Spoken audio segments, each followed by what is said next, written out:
تعالوا النهارده نعمل القراقيش الفلاحي الدايبه دوب دي، اللي ريحتها بتجيب الواحد من على اخر الشارع، اللي كنا بناكلها زمان في بيوتنا وفي بيوت جداتنا في الفلاحين عندنا. النعمه الدايبه دي اللي معموله كده بالسمن، دي مختلفه عن قراقيش الافران. ان شاء الله هعمل لكم قراقيش الافران، بس دي احلى منها بكتير.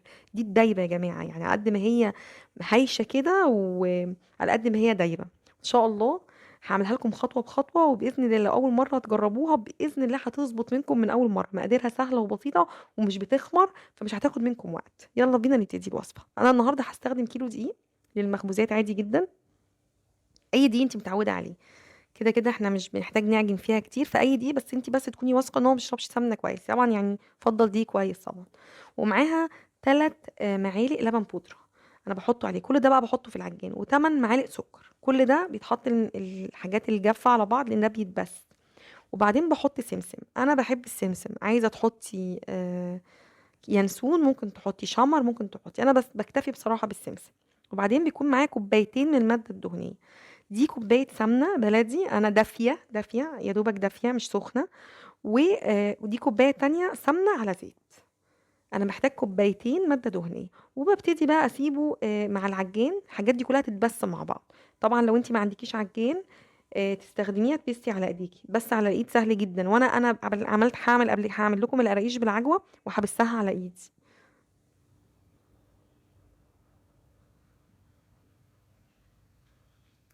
بصوا بقى نقعد نبس نبس نبس لحد ما يبان لها صاحب كده. اهو كده اتبست كده وبقت جميله جدا، تبقى ناعمه.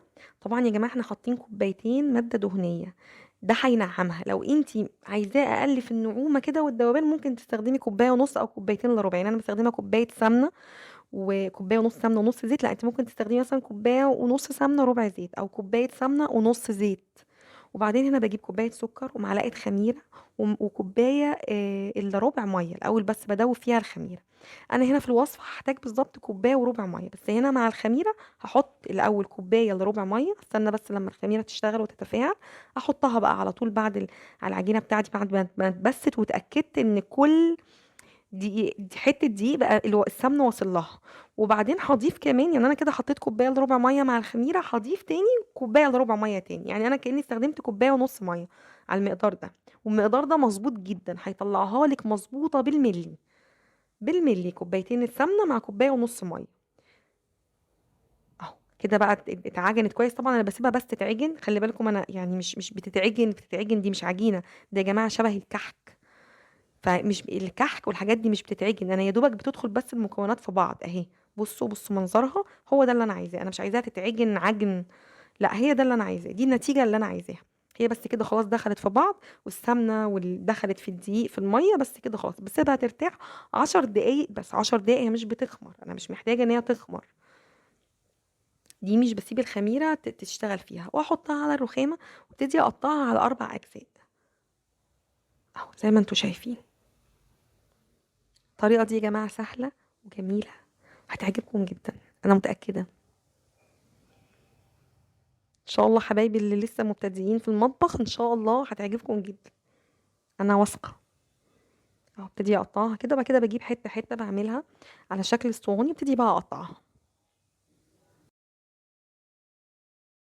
ابتدي بقى أفردها كده، أفردها. لو عندك نشابة تقدري تفرديها، مهم تبقى متساوية وما يكونش سمكها عالي قوي. أنا مش عايزاها تبقى عالية لأن هي بتعلى في الفرن. يعني يا دوبك تبقى 3 سنتي كده. يعني بصوا زي ما أنا هقطعها كده هوريها لكم، تبقاش عالية قوي. بس تظبطوها، تحاولوا تظبطوها عشان تظبطوا الشكل. تبتدي بقى اقطعها قطع متساوية، وبكون محضرة الصواني اللي انا هخبز فيها. انا المقدار الدقيق مع المقدار ده عمل لي بالظبط صاج كبير وصينيتين اصغر، صينيتين صغيرين. طبعا الصواني مش بدهنها اي حاجة خالص، لان هي فيها كمية مادة دهنية كفيلة ان هي ما تدهنش يعني، فمش بنحتاج ندهنها باي حاجة خالص. ما شاء الله هي فيها سمنتها وفيها زيت، فهي مش محتاجه انها الصواني ما بتدهنش. وابتدي بقى اشيلها بس بالراحه علشان ما يبص منكم. دي ناعمه، خلي بالكم دي عجينه ناعمه اهي، ومش خمرانه يعني اهي، فناعمه كده. كده خلصت اول صينيه. بكون مجهزه الفرن على 260 ومشغلاه، ويدخل على طول عليه المنين. على طول ادخل القراقيش عليه على طول. بس اهم حاجه يكون سخن. بتاخد من ربع ساعه ل 20 دقيقه اول صاج. تاني صاج ما بيكملش ربع ساعه وياخد اللون الذهبي الجميل يعني، وبيكون اتحمرت من فوق ومن تحت. انا عن نفسي الفرن بتاعي مش بحتاج ان انا اشغل شوايه، بكون مشغلاه كويس، مسخناه كويس، بيطلع اهو زي الفل. دي طلعت كده بعد 20 دقيقه، وده تاني صاج طلع بعد 10 دقايق، ودي طلعت بعد 10 دقايق باللون الذهبي اللي انتوا شايفينه ده. ما كملش يعني. كده بقى الوصفة بتاعتنا خلصت. بصوا بقى قراقيش جميلة دايبة دوب، ان شاء الله هتعجبكم جدا مع كوباية شاي بلبن. هتعجبكم جدا. والقراقيش دي يا جماعة لو قعدت عندك شهر او شهرين هتفضل بنفس المنظر ده، ومش هتبوظ لان هي ما فيهاش سوائل كتير. يعني بصراحة ان شاء الله هتعجبكم قوي يعني. كده الوصفة بتاعتنا خلصت. اشوفكم في فيديو جديد ان شاء الله.